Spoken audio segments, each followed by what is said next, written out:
If you're new here, don't forget to subscribe and give this video a thumbs up. Your support helps me keep sharing more real and powerful life stories with you.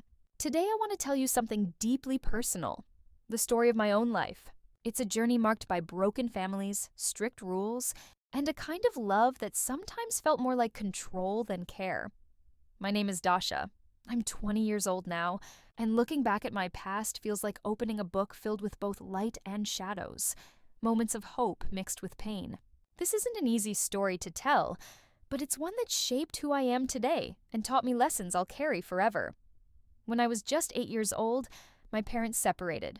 At that age, I couldn't understand why adults made choices that tore families apart.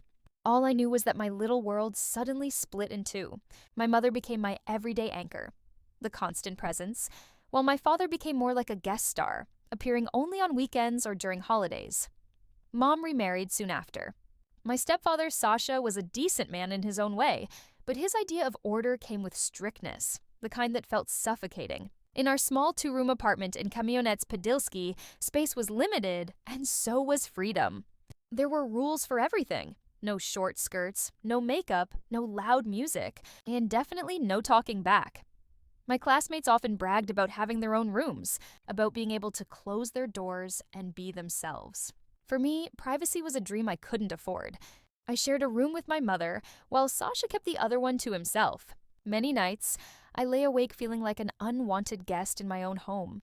And deep inside, a quiet storm began to build. By the time I turned 15, I had reached my breaking point. The walls of that home felt less like protection and more like a cage. The small apartment began to feel like the walls were closing in on me. The tension was unbearable. Arguments between my mom and dad grew more frequent, filled with shouting, tears, and endless custody battles. I often hid in my room, trying to block out the sound of voices breaking what was left of our peace. Then came my father's offer. "Come live with me in Odessa," he said. "You'll have your own room, your own freedom. I can give you more." To me, those words sounded like a lifeline. Mom resisted, of course. She didn't trust him, and maybe she feared losing me. But after countless fights and sleepless nights, she finally gave in. I remember packing my bags with shaky hands, convinced I was walking into a brighter, freer chapter of my life. Dad's apartment in Odessa felt like a different world altogether. Spacious, filled with light, and nothing like the cramped space I'd known before. He had his own business, always dressed neatly, carried himself with quiet confidence. For the first time ever, I had a room of my own. Dark blue curtains hung over wide windows, posters of my favorite bands lined the walls, and a laptop sat waiting on my desk. There was even a small balcony that opened to the hum of the city. I felt like a princess who had finally been given her own castle. My dad's wife, Rena, welcomed me with open arms. She was gentle, soft-spoken, and kind in a way that felt genuine. Unable to have children of her own, she treated me as if I were her daughter. She cooked my favorite meals, helped me with schoolwork, and offered the affection I had always longed for. Yet, behind her warm smile, there was something else. A quiet sadness, a loneliness she never spoke of. 2 years later, that sadness deepened into tragedy. Rena fell seriously ill. The doctors did everything they could, but her body gave up long before her spirit did.